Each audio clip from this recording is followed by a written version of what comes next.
నేను ఒకటి మా క్లారిటీగా చెప్పదలుచుకుంది ఏంటంటే గత ప్రభుత్వం తీసుకున్న నిర్ణయాలను మేము రివర్స్ చేయాలని ఆలోచనలో మాకు ఉండదు.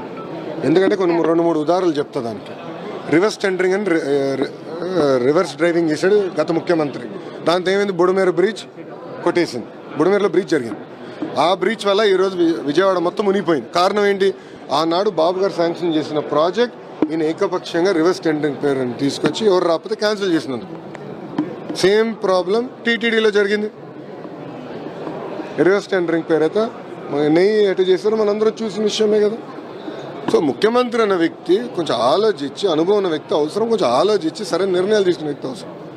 సో గతంలో జరిగిన ఏదైతే నిర్ణయాలు ఉన్నాయో కేవలం అయ్యే కాదు, అన్ని సమీక్ష చేస్తాం. కానీ ప్రజలకు ఇబ్బంది లేకుండా, పారిశ్రామికవేత్తలకు ఇబ్బంది లేకుండా ఎట్లా మనం ముందలు తీసుకెళ్ళిన దానిపైన మేము వెళ్తున్నాం. ఇప్పుడు మీరు అడిగారు లూలు గ్రూప్ గురించి, మీరు అడిగారు. గతంలో చంద్రబాబు నాయుడు గారు రెడ్ కార్పెట్ వేసి వాళ్ళు మేము రావన్నా మీరు రాండి, మంచి బీచ్ ఉంది, అద్భుతమైన సిటీ, కన్వెన్షన్ సెంటర్ కడదామన్నారు. అది కానీ వచ్చి ఉంటే ఈరోజు మనకి ఈ రీజన్ అంటే ఈ ప్రాంతంలోనే అతిపెద్ద కన్వెన్షన్ సెంటర్ వచ్చేది, హోటల్ వచ్చేది, కనీసం 20,000 మంది చేశారు. ఇప్పుడు వాళ్ళు ఏమన్నారు, అఫీషియల్గా రాశారు, ఆంధ్ర రాష్ట్రం తప్ప అన్ని రాష్ట్రాలు మేము పెట్టుబడి పెడతాం. సో మాకు కూడా టైం పడుతుంది. ప్రజలు కూడా, ఇప్పుడు పారిశ్రామికవేత్తలు కూడా నన్ను ఒక ప్రశ్న అడుగుతున్నాను. బాబు గారు వస్తే అన్నీ బాగుంటాయి, మీరు గ్రీన్ ఛానల్ ఇస్తారు, మళ్ళీ సైకో వస్తే 5 సంవత్సరాలు మేము ఇబ్బంది పెట్టాం. రెన్యూవబుల్ ఎనర్జీ సమిట్కి బాబు గారు వెళ్ళినప్పుడు అదే ప్రశ్న అందరూ అడిగారు. మీరు అన్నీ బాగా చేస్తారు సార్, అన్నీ సెట్ చేస్తారు, మీరు మమ్మల్ని ప్రోత్సహిస్తారు, మమ్మల్ని వెనకాల పరిగెత్తిస్తారు, మళ్ళీ పొరపాటున సైకో వస్తే మళ్ళీ మా పరిస్థితి ఏంటి? ప్రజలు కూడా గమనించాలా. ఎందుకంటే ఇట్లా ఒక సైకో అనే వ్యక్తి ముఖ్యమంత్రి అయినప్పుడు రివర్స్ టెండరింగ్ పేరుతో ఆ రోజు పీపీఎల్ క్యాన్సిల్ చేసి మొత్తం గందరగోళం సృష్టించాడు. దానివల్ల ఈరోజు కరెంట్ ఛార్జీలు కూడా పెరిగినాయి, పారిశ్రామికవేత్తలు కూడా ఇబ్బంది పడ్డారు. లూలు గ్రూప్ లాంటి వ్యక్తులు ఇంకా ఆంధ్ర వేయడంలో సుప్రభావం చూపించాయో, మీరు రెడ్ బుక్ అన్నది కూడా చాలా ప్రభావం చూపించింది.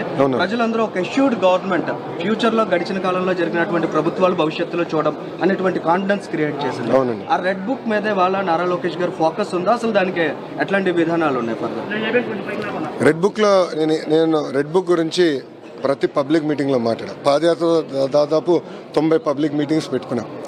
దాంట్లో చాలా స్పష్టంగా చెప్పా, ఏ అధికారులు వైకాపా నాయకులు చట్టాన్ని ఉల్లంఘించి ప్రజల్ని ఇబ్బంది పెట్టారో వాళ్ళు వదిలిపెట్టేదే లేదు. వాళ్ళు ఎక్కడ వదిలిపెట్టా, నేను ఆల్రెడీ పనులు చేస్తున్నాం, యాక్షన్ జరిగింది, చాలామంది పోస్టింగ్లు రాలా, కొంతమంది మీద కేసులు కూడా పడినాయి, తొందరలో చాలామంది సస్పెండ్ కాబోతున్నారు, యాక్షన్ జరుగుతుంది. బట్ న్యాయబద్ధంగా చేస్తాం. వాళ్ళలాగా హడావుడిగా దొంగ కేసులు బంద్ చేయించి పట్టుకెళ్ళాం. మేము సిస్టమేటిక్గా వెళ్తాం. We'll take it as part of court of లాలో మేము పద్ధతి ప్రకారం చేస్తాం. అంతేగాని అడ్డగోలుగా నేను చేయను, అది క్లారిటీ. ఇప్పుడు మేము ఎవరం పరదాలు కట్టుకుని రావట్లా. గౌరవ ముఖ్యమంత్రి గారు వస్తే చెట్లు, వైజాగ్లో చెట్లు ఎవరు నరకట్లా. మీరు గమనించండి, గత ముఖ్యమంత్రి గారు వచ్చినప్పుడు అప్పుడున్న భద్రత సిబ్బందికి ఇప్పుడు చంద్రబాబు నాయుడు గారు వచ్చినప్పుడు ఎలా ఉంది భద్రత? ఆల్మోస్ట్ 80% తగ్గించాం, ఇంకా తగ్గించమండి. మంత్రిగా నేను వచ్చినప్పుడు డిఎస్పీ గారిని పిలిచి దయచేసి మీరు లా అండ్ ఆర్డర్ డ్యూటీకి వెళ్ళండి సార్, బందోబస్తు అవసరం లేదు నేను చెప్పాను. ట్రాఫిక్ ఆపుతున్నారంటే నేను సిపి గారికి ఫోన్ చేసి, సార్ దయచేసి ట్రాఫిక్ ఎవరి కోసం ఆపద్దండి, అది ముఖ్యమంత్రి గారు క్లియర్గా మాకు డైరెక్షన్ ఇస్తారు, ఎవరి కోసం ఆపద్దని కూడా చెప్పాను. సో ప్రజలకు అందుబాటులో ఉంటాం, ప్రజల సమస్యలు తెలుసుకుంటాం. మాకు ఎవరంటే ఎవరితో భయం లేదు, ఒకరు ప్రజలకు ఇబ్బంది ఉన్నట్టు తెలుసుకుంటాం, అది మాకున్న చిత్తశుద్ధి. విశాఖ ఉక్కు ఆంధ్రుల హక్కు అనే నినాదంతో స్టీల్ ప్లాంట్ మనకు వచ్చింది గతంలో, కరెక్ట్. విశాఖ ఉక్కు ప్రైవేటీకరణ జరగకూడదని పెద్ద ఎత్తున గతంలో మాట్లాడింది లోకేష్. ఇది నేను పాదయాత్ర ప్రారంభించే ముందర కూడా నేను మాట్లాడా. గత ప్రభుత్వం ఏనాడు విశాఖ ఉక్కు గురించి పట్టించుకోలే, వాళ్ళకి కావాల్సిన ఇన్సెంటివ్స్ ఏనాడు గత ప్రభుత్వం ఇవ్వలే. మేము మాట్లాడుతున్నాం. మైనింగ్ కూడా క్యాన్సిల్ చేశారు. చంద్రబాబు నాయుడు గారు స్వయంగా కేంద్రంలో ఆర్థిక శాఖ మంత్రి గారితో మాట్లాడారు, స్టీల్ మంత్రి గారితో మాట్లాడారు, ఎంపీలందరూ కూడా స్టీల్ మినిస్టర్ దగ్గరికి వెళ్ళారు, చర్చలు జరుపుతున్నారు. అసలు ప్రైవేటీకరణ అన్న పేరు డిస్కషనే లేదు, కానీ రోజు ట్వీట్లు పెడతారు వైకాపాలు. అదేంటో నాకు అర్థమవుతుంది. అరే వాళ్ళకి ఇంకా బుద్ధి రాలా. విశాఖ ప్రజలు ఇంత తీర్పు వచ్చినా ఎందుకు దుష్ప్రచారం చేస్తున్నారు? ఎవరైనా మాట్లాడారా ప్రైవేటీకరణ గురించి? ఎప్పుడైనా ఎవరైనా చెప్పారా? మా రాష్ట్ర అధ్యక్షుల వారు పల్లా శ్రీనివాస్ గారు చాలా స్పష్టంగా విశాఖ ఉక్కుని ప్రైవేటీకరణ జరగనీయము అని చెప్పారు. మళ్ళీ ఎందుకు వాళ్ళు దుష్ప్రచారం చేస్తున్నారు? దయచేసి ఈ ప్రశ్న వాళ్ళని అడగండి.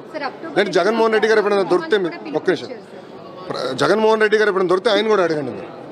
ఏంటమ్మా? అక్టోబర్ 2న ప్రజా ఉద్యమానికి ప్రజా సంఘాలు పిలుపునిస్తున్నారు. అంటే గవర్నమెంట్ నుంచి ఒక ఇన్సూరెన్స్ అనేది ఆల్రెడీ చంద్రబాబు నాయుడు గారే ఇన్సూరెన్స్ ఇచ్చారండి.